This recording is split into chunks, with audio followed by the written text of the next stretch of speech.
Siapa yang tidak tahu dengan Britney Spears? Pada zamannya, dia dijuluki The Princess of Pop, yang lagu-lagunya begitu sangat-sangat populer. Namun di media sosial sempat dihebohkan dengan hashtag Free Britney. Britney Spears dipercaya banyak orang menunjukkan kode-kode butuh pertolongan. Hal ini dimulai dari sebuah postingan Britney di TikTok yang mengucapkan Happy Pride Month. The LGBTQ community, Happy Pride Month. You guys bring so much heart, passion, and articulate everything you do. Because of you, I've had the best nights of my life. I love you so much it hurts. Happy Pride Month. Baby, be quiet! Salah satu viewers videonya yang bernama Alex Park, dia menulis komentar, "Wear a yellow shirt in your next video if you need help." Pakailah baju kuning di videomu selanjutnya jika kau membutuhkan pertolongan. Sejatinya, Britney Spears memang gemar mengupload video-video di Instagram dan TikTok yang videonya terkesan canggung ditonton. 6 hari setelahnya, Britney kembali mengupload video dengan baju berwarna kuning. Di situ, dia menuliskan bagaimana ia senang mendapatkan karangan bunga dari tukang bunganya. Nah, walaupun dia merasa sangat excited dengan mendapatkan karangan bunga, namun di captionnya itu hanya memperlihatkan beberapa detik dia senang mendapatkan bunga, dan selebihnya dia hanya mondar-mandir menggunakan baju kuningnya. Dan sejak saat itu, orang-orang beranggapan bahwa Britney sengaja memakai baju berwarna kuning seperti yang disuruh oleh Alex. Ada beberapa fakta yang mendukung teori ini bahwa Britney Spears membutuhkan pertolongan. Dari beberapa fakta yang bertebaran di sosial media belakangan ini, bahwa seluruh hidup Britney dikontrol oleh orang-orang di sekitarnya.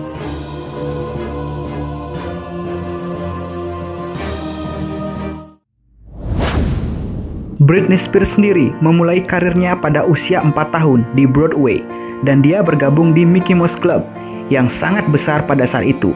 Banyak pula artis-artis besar yang pernah terlahir dari sana, seperti Christina Aguilera, Justin Timberlake, dan Britney Spears sendiri, dan masih banyak lagi.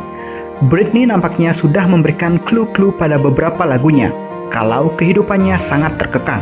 Bahkan di beberapa video klip, konser, foto-foto pemotretan, dan postingannya terlihat memiliki visual Britney di dalam kandang. Hal ini dipercaya sebagai gambaran atas kehidupan dan karirnya Britney Spears. Berbicara soal suara, ketika masih kecil, suara Britney sangat mirip dengan Christina Aguilera, salah satu diva lainnya yang sama-sama pernah bergabung di Mickey Mouse Club.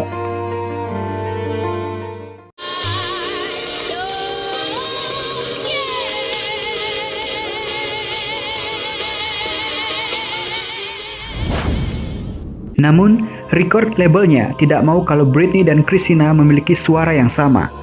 Karena kesamaan pernah di Mickey Mouse Club dan jadwal perilisan album yang bersamaan, Britney akhirnya dilatih dengan sangat-sangat keras, dan pada akhirnya suaranya berubah menjadi suara ikoniknya yang sekarang. Namun, hal ini nampaknya adalah sesuatu yang buruk, terutama merusak pita suaranya. Karena hal tersebut, ketika dia harus live perform, Britney menggunakan suara lip sync.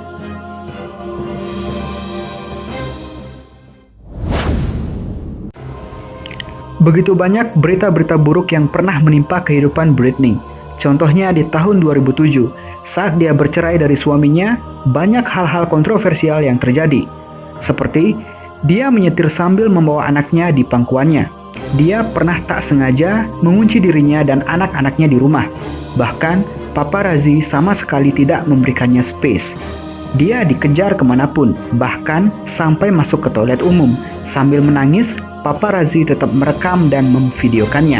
It's so fucking crazy.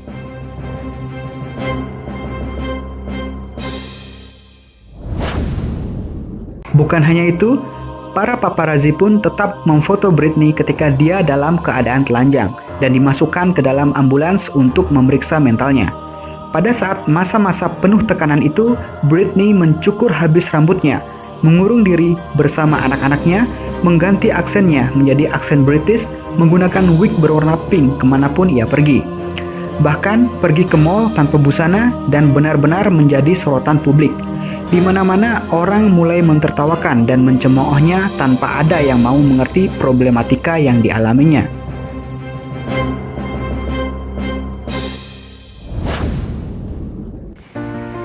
Karena dianggap tidak memiliki kontrol yang sehat tentang hidupnya sendiri, akhirnya ayahnya dibelikan conservatorship, yaitu konsep di Amerika Serikat semacam guardian, yang dipilih oleh hakim yang disuruh mengurus problem finansial atau kehidupan sehari-hari orang lain. Sejak dimulainya conservatorship, sejak 12 tahun yang lalu ayahnya Britney, hal tersebut berhasil membuat Britney tetap bekerja, merilis 4 album, melakukan 3 tur dunia, menjadi juri di X Factor, merilis beberapa parfum, merilis brand pakaian dalam, dan juga menghasilkan $138 juta per tahun.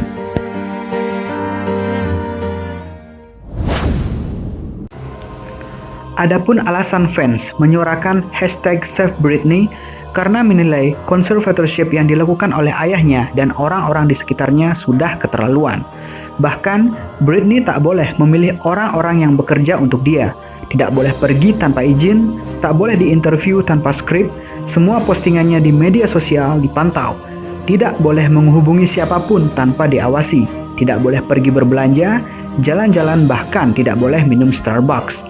Dia bahkan diberikan uang jajan $1.500 per minggu atau sekitar 21 juta per minggu, atau mungkin bisa lebih.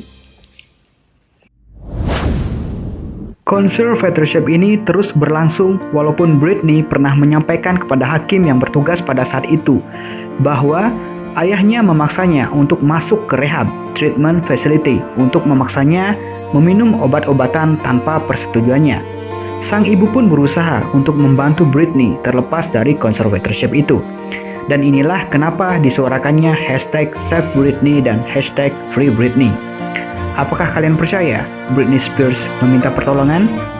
Komen di bawah.